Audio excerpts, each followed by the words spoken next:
Ini namanya sujud. Ya. Bunyinya Subhana rabbiyal a'la wa bihamdi. Subhana rabbiyal a'la wa bihamdi. Berapa kali? 3. Allahu akbar. Yuk, duduk. Duduk. Duduk biasa. Ini namanya duduk di antara dua sujud. Bunyinya Rabbik firli warhamni wajburni warfa'ni warzuqni wahdini wa'afini wa'fu'ani. Allahu akbar. Sujud lagi. Sujud lagi ya. Kemudian baca tadi ya Subhana rabbiyal a'la, kemudian Allahu akbar. Kemudian berdiri lagi, berdiri.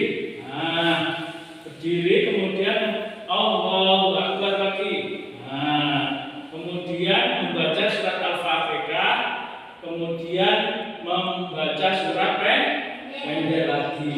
Surat pendeknya surat Anas boleh, surat Al-Kafirun boleh. Kemudian lagi Allahu akbar, untuk lagi. Kemudian sami Allahu liman hamidah. Allahu akbar. Itu Allahu akbar. Kemudian tadi ya membaca Rabbi firli warhamni wajburni warfa'ni warzuqni wahdini wa'afini wa'fani. Allahu akbar. Allahu akbar. Langsung kata terakhir. Terakhir ada. Ini namanya terakhir. Tapi kalau sholat zuhur berapa rakaat? 4. Kalau subuh 2. Kalau 4 rakaat berarti tangannya seperti biasa duduknya. Ini tahiyatul. Tahiyat awal namanya. Kemudian kalau sini ini ini namanya tahiyat akhir. Assalamualaikum warahmatullahi wabarakatuh. Waalaikumsalam warahmatullahi wabarakatuh. Untuk hari ini kita akan belajar membaca ya, membaca Al-Quran dan jilid. Untuk Al-Quran kita bisa mulai.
au ba'dal yaum wa ma yak wa ma bainahuma fal yarfa'u fil asbab wallahu ya'lamu ma tubduna wa ma taktumun yauma yakununa suril bil alamin wattaqullaha alladzi antum bihi mu'minun wa qalatil yahudu laisatin nasara ala syai'da. Oh, sudah. Yes. Mulai wabarakatuh. Waalaikumsalam warahmatullahi wabarakatuh. Untuk hari ini kita akan melaksanakan hafalan ya surat pendek. Ya, untuk pertama kita akan menghafal surat Ikhlas bersama-sama. Wallahu ahad itu surat Ikhlas. Ya. Bismillahirrahmanirrahim. Qul huwallahu ahad. Allahus samad. Lam yalid wa lam yulad wa lam yakul lahu kufuwan ahad. Surat An-Nas. Bismillahirrahmanirrahim. Qul a'udzu birabbin nas, malikin nas, ilahin nas, min syarril waswasil khannas, alladzi yuwaswisu fi sudurin nas, minal jinnati wan nas. Surat Al-Falaq sudah, Pak? Ya. Bismillahirrahmanirrahim. Qul a'udzu birabbil falaq, min syarri ma khalaq, wa min syarri ghasiqin idza waqab, wa min syarri naffasati fil 'uqad, wa min syarri hasidin idza hasad. Nah, itu sudah ya. Baca. Assalamualaikum warahmatullahi wabarakatuh.